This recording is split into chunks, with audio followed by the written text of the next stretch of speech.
One animal that you'll almost always see when you come to the beach is a barnacle. Barnacles live in the high tide zone, so they need to close up really, really tight when the water goes out.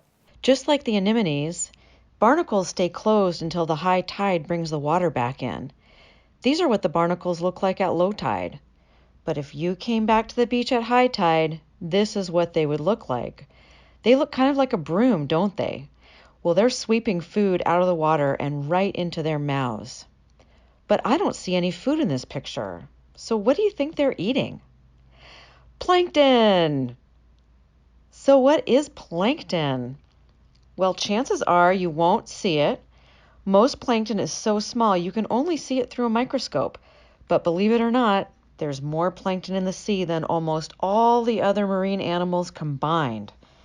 Think about that.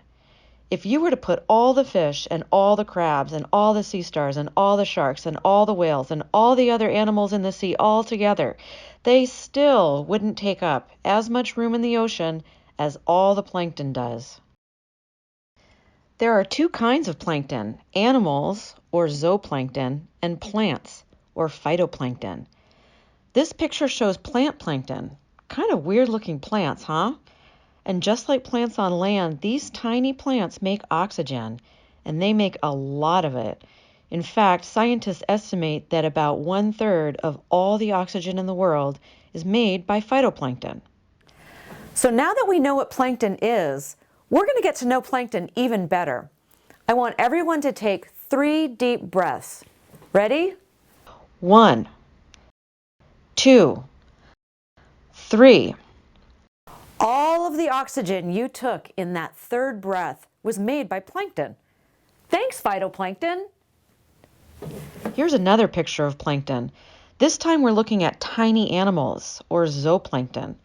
These look like some of the animals we see on land, don't they? Like roly-poly bugs, or other bugs that you might find in your yard or garden. Here are some other types of plankton from Puget Sound.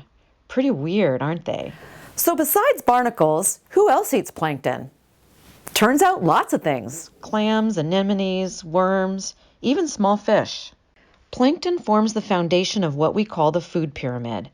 It takes lots and lots of these tiny plants and animals to feed bigger animals, which get eaten by even bigger animals, and bigger and bigger and bigger, and then the biggest animals.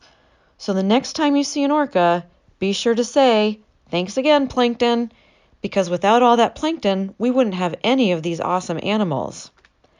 Oh, and another cool thing about barnacles, would you believe that those feathery feeders are actually their legs? And that barnacles live their whole life with their forehead glued to a rock? What if you spent your entire life with your head glued to a rock? Well, my friends Morgan and Dylan are going to show you how to do it. Follow along if you can. Okay, barnacles. High tide. High tide. With your arms too, Morgan. Can you do your arms too? No. Okay. Mom, you say high tide or low tide? High tide. Low tide. High tide. Low tide. High tide. Good job, barnacles.